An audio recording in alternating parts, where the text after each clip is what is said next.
Guys വർക്കും കഴിഞ്ഞ് ഇറങ്ങിയപ്പോണ്ടല്ലോ ഒടുക്കത്തെ മഴ. ഈ മഴയിൽ നിന്ന് ധൃതി പിടിച്ച് ഞങ്ങളിത് എങ്ങോട്ടേക്കാണ് വന്നതെന്ന് തന്നെ നിങ്ങൾ ആലോചിക്കുന്നത്. പുറത്താണെങ്കിൽ ഒടുക്കത്തെ മഴയായിരുന്നു കേട്ടോ. പിന്നെ മഴയൊന്നും വകവെക്കാതെ നേരെ വന്നത് ദാ കാണുന്ന മന്തി കഴിക്കാനായിരുന്നു. അന്നമാണ് നമ്മുടെ ഉന്നം. അതുകൊണ്ട് നമ്മൾ ഈ കാറ്റും മഴയും പേമാരിയും ഒന്നും വകവെക്കത്തില്ല. ഉള്ള മഴയെല്ലാം നനഞ്ഞു കുളിച്ച് ദാ വന്നിരുന്ന് മന്തി കഴിക്കുകയാണ് ഗൈസ്.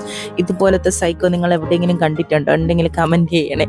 അങ്ങനെ ദാ ഞങ്ങൾക്ക് ഇന്നൊരു ട്രീറ്റ് ഉണ്ടായിരുന്നു കേട്ടോ. നമ്മുടെ ഓഫീസിലുണ്ടായിരുന്നു നമ്മുടെ ഒരു ഫ്രണ്ട്. അവൻ ജോലി കിട്ടിപ്പോയി ഫസ്റ്റ് മന്ത് സാലറി കിട്ടിയത് കൊണ്ട് നമുക്ക് ചെലവ് ചെയ്യാന്ന് പറഞ്ഞു. പിന്നെ കണ്ണും പൂട്ടി അങ്ങ് ഇറങ്ങി. ചിക്കൻ പീസൊക്കെ ഇങ്ങനെ നുള്ളി എടുക്കുന്ന വീഡിയോ ഉണ്ടല്ലോ, അതൊക്കെ എടുക്കണമെന്ന് കരുതി പോയതാ. പക്ഷെ എന്റെ ആക്രാന്തം അതെന്നെ അനുവദിച്ചില്ല. ഫുഡ് കണ്ടാൽ പിന്നെ നമ്മുടെ ചുറ്റും നടക്കുന്നതെല്ലാം അങ്ങ് മറക്കും ഗൈസ്, അത്രയേ ഉള്ളൂ. അങ്ങനെ ഇതാ നമ്മൾ നനഞ്ഞു കുളിച്ച് വന്നിരുന്ന ആ മന്തി കഴിക്കുമ്പോൾ കിട്ടുന്ന ഒരു ഫീൽ ഉണ്ടല്ലോ, അത് പറഞ്ഞറിയിക്കാൻ പറ്റും. അങ്ങനെ ഒരു ദീർഘസമയത്തിന് ശേഷം നമ്മൾ ആ മന്തി എല്ലാം തീർത്തിരിക്കുകയാണ് ഗൈസ്. അങ്ങനെ ഇതാ വെള്ളം കൂടെ കുടിച്ച് ഇന്നത്തെ യുദ്ധം അവസാനിച്ച്